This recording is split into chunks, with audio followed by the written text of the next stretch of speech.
Alright, football fans. So, after the successful 2024-2025 season, some teams were likely successful in the 2024-2025 season. Teams to mention are like the likes of Chelsea, PSG, Barcelona, teams that has won more than 2 trophies. Are the likes of Chelsea, PSG, Barcelona. With Chelsea winning 2 European trophy, PSG winning 1, and Barcelona winning their La Liga trophy and other major trophies around. But now, I want to address people about the issue of Ballon d'Or. A lot of people during the 2023-2024 Ballon d'Or award that was won by Rodrigo of Manchester City. A lot of people say it was not supposed to be Rodrigo, it was supposed to be Vinicius Junior, Jude Bellingham. They mentioned series of names, and I want to break it down for you guys. When we talk about Ballon d'Or, now before I talk about Ballon d'Or, I want to also name my 5-man shortlist for Ballon d'Or in this 2024-2025 season, in the past 2024-2025 season. But yet, I want to tell you people about this Ballon d'Or everything. Ballon d'Or, when we talk about Ballon d'Or, it's not all about you scoring hundreds and millions of goals without playing a very big part in your team. Playing a very big part in your team in the sense that at some point you will see some players during the beginning of the season they will slip off, but towards the end of the season you will see them, they will pick their form. This is not what we call consistency in football, and this can never win you a Ballon d'Or. So breaking this down, this was the issue of Vinicius Junior not winning the Ballon d'Or over Rodrigo. Rodrigo winning the Ballon d'Or, they tack it as the most consistent defensive midfielder, going over 80 games without losing, was Rodrigo. So that was why he won the Ballon d'Or, and Ballon d'Or appreciates him for that. Now, 3 criteria you need before you can win a Ballon d'Or. Number 1 is individual performance.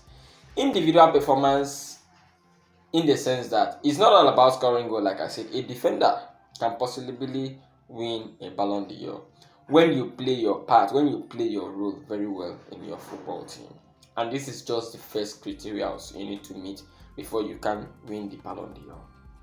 Now, number 2 is team success. Team success in the sense that in every football club, the only thing that makes a football club successful is what? Achieving something. Achieving something means winning major titles, minor titles, making your team go forward, changing things around your football club and all of that. And this has to do with you winning the Champions League, your league title, and other major trophies around football. Now, number 3 is class and fair play, which has to do with the sportsmanship and leadership in your team. Now, this is applicable mostly in international football. Now, if you are a player and you think you want to win a Ballon d'Or, you need to play a very important part when it comes to leadership and sportsmanship in your country. Now, if you want to look at the issue of, let's say, Europe or Nations League, you see, even a captain doesn't carry the name or the face of their country, but it's always some dude, because of their class and performance. That's where the class and fair play comes in.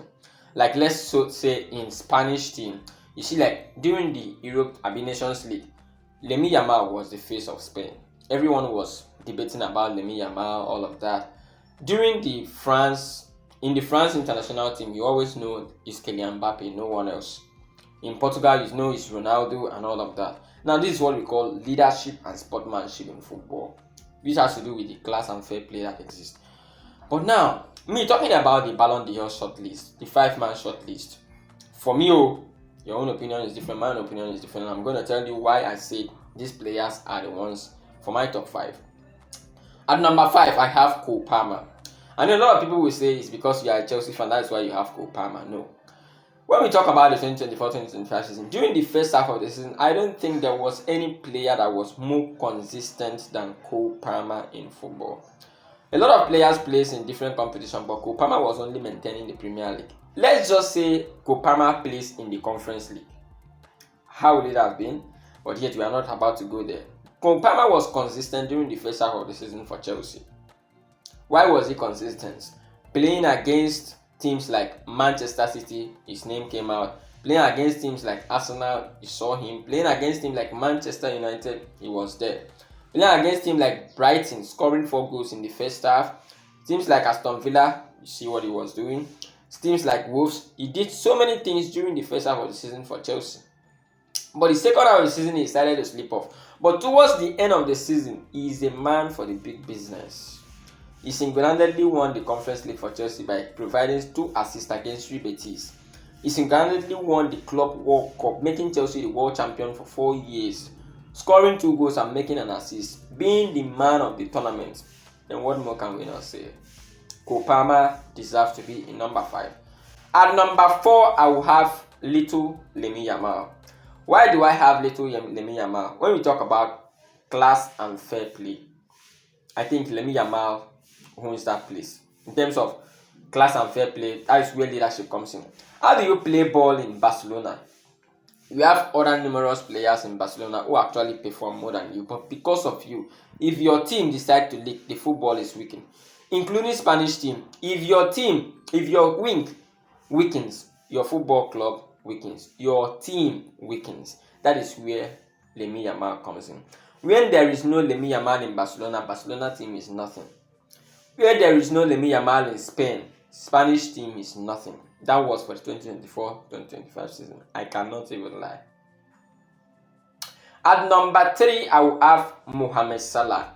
All of us know that Mohamed Salah was the most consistent player in the Premier League last season, starting from the first half of the season to the end of the season.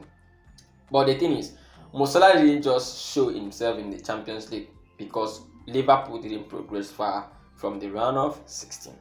Now, Mo Salah is this player. You know that Premier League is the hardest team, is the hardest league in the football.